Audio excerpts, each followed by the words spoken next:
Hey, salut la gang!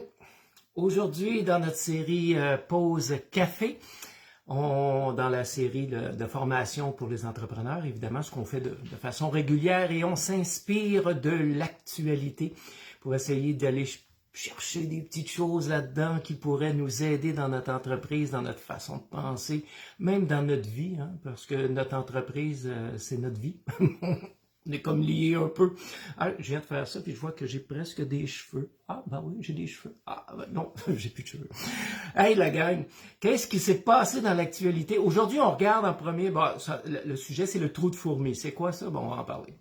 Hier, dans l'actualité, ce qui s'est passé, petite gorgée de café.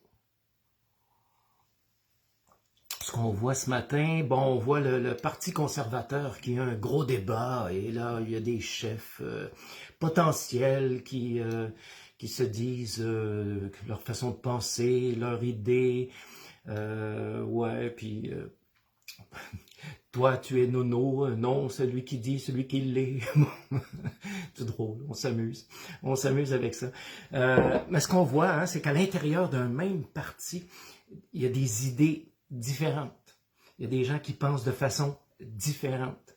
Imagine d'un parti à l'autre, ça veut dire que les partis pensent de façon différente, ils ont des valeurs différentes, ils ont des pensées différentes. Puis à l'intérieur de chaque parti, il y a du monde qui pense différemment puis qui ont des valeurs différentes. Aïe, aïe, aïe, aïe, imagine. Ça fait qu'il y a bien du monde qui pense de façon différente de tous les autres, de tout le monde. Chacun a son opinion, puis chacun pense que son opinion est la meilleure. C'est comme ça la vie. Donc nous, ce qu'on doit tenir compte de ça, de un, c'est que chacun a droit à son opinion, même si aussi dans l'actualité, hein, on voit un autre sujet, c'est encore une fois le débat des armes à feu aux États-Unis. Hein. À chaque fois qu'il y a une grosse tuerie, là, c'est le débat part, mais là, après une couple de jours, le débat tombe, on n'en parle plus. La même chose qu'on voit aussi avec l'avortement ou pas l'avortement. Au lieu d'avoir l'avortement, on devrait-tu dire à tous les hommes mâles, toutes les mâles de dire que on coupe, il n'y aura plus de femmes enceintes, on coupe le problème à ça. Donc, on voit que il y a beaucoup de sujets que c'est tranché, hein, il y a d'opinions là, radicales, puis il y a d'autres sujets que c'est nuancé, puis il y a d'autres c'est tranché, nuancé. Ce qu'on comprend de tout ça, nous, en termes d'entreprise, hein, puis encore une fois, selon les valeurs qu'on a associées à notre entreprise, selon ce qu'on va vouloir dire à notre entreprise, ce qui est important, c'est que nous, on va aller dans une direction en fonction de nos valeurs et en fonction de ce qu'on veut faire. Donc, notre clientèle, c'est pas tout le monde. C'est pas toute la gang. La clientèle, c'est des gens qui vont adhérer à nos valeurs et qui vont adhérer à notre service, à notre produit, parce que ça répond à leurs besoins. Donc, ces personnes-là, notre clientèle, elle a un besoin. Et nous, on doit répondre à ce besoin-là. Donc, la personne qui a, théoriquement, là, je vais dans l'exagération, qui a le besoin de posséder un yacht de 50 pieds de long, puis de faire la fête, est-ce que c'est notre clientèle?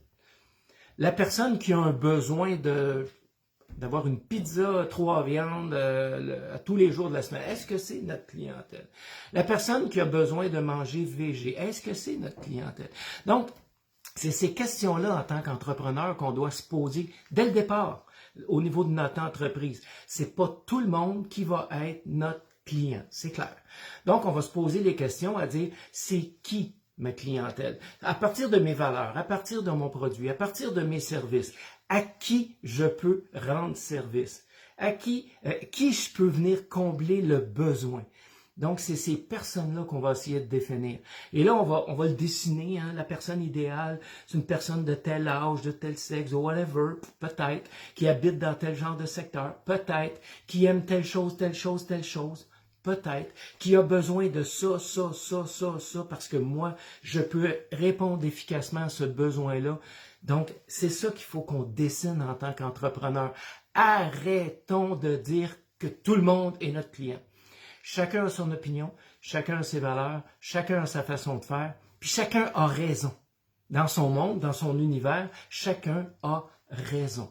Donc, c'est pas à nous d'aller dire « Hey, mon petit loup, t'es un toto parce que tu manges de la viande. » non, il est pas toto, c'est ses valeurs, il est comme ça, puis il aime ça. Puis comme l'autre qui mange pas de viande, il est pas toto, parce que c'est ses valeurs, c'est ses choses, c'est ses... Donc, il faut respecter ça, il faut respecter cette réalité-là. Puis à partir du moment où on respecte la réalité que chacun a ses valeurs et chacun a ses besoins, ben ça devient pas mal plus facile de dire qui vais-je cibler dans ma mise en marché. Et c'est là qu'on appelle ça le trou de fourmi. Le trou de fourmi, ben, on le sait, hein. Si on arrive, par exemple, puis, si on est 5-6 personnes, puis je vous dis, bon, ben, allez-vous-en, puis allez me ramasser des fourmis, là, ben, il y a des personnes qui vont ramasser un peu partout, hein, ils vont s'étendre n'importe où, peu importe. Ah, j'ai trouvé une fourmi.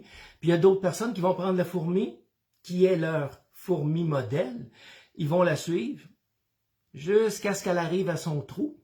Puis là, on sait que dans ce trou de fourmis-là, il y a plein de fourmis, comme la fourmi qu'on veut avoir comme client, qui va avoir les mêmes valeurs, qui va avoir les besoins auxquels on peut répondre, qui va partager les mêmes idées, qui va... Tu sais, nos meilleurs clients, c'est ceux qui nous ressemblent. Donc, à ce moment-là, une fois qu'on l'a trouvé, ce trou de fourmis-là, ben, on s'assure d'être vu par ces fourmis-là. On s'assure d'être entendu par ces fourmis-là. On s'assure que tout cet écosystème-là, on va bâtir notre mise en marché autour de ça, autour de ces valeurs-là, autour de ces besoins-là. Et c'est là que notre stratégie va être mise en place et qu'elle va commencer à avoir du poids.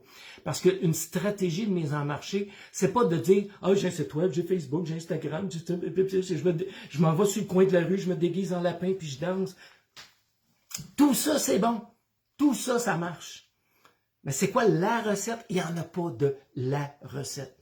La recette va être montée en fonction de ta business, de ta clientèle, en fonction de ton trou de fourmi. C'est ça qui est important de réaliser. Donc, en ce moment-ci, aujourd'hui, ce qu'on veut réaliser, c'est que des opinions, il y en a plein. Il y en a qu'on adore, il y en a qu'on déteste, il y en a qu'on aime, il y en a qu'on n'aime pas, il y en a qui nous touchent émotivement, il y en a qui ne nous touchent pas émotivement. Nous, notre job en tant qu'entrepreneur, c'est de lâcher prise sur ce qui n'est pas nous, de se concentrer sur ce qui est nous, parce que ce qui est nous, c'est ces clients-là qu'on veut. Et cette clientèle-là, qui nous ressemble, qui va aimer nos produits, qui va aimer nos services, qui va nous aimer, cette clientèle-là, c'est avec elle qu'on veut faire affaire. Les autres, désolé, mon petit loup, t'es pas mon client, je ne peux pas t'aider parce qu'on connecte pas. On connecte pas, je ne peux pas t'aider. Il y a quelqu'un ailleurs qui offre le même genre de service que moi, qui a des valeurs différentes et tu vas connecter avec ce client-là. Vas-y, mon petit loup, c'est correct. On choisit sa clientèle.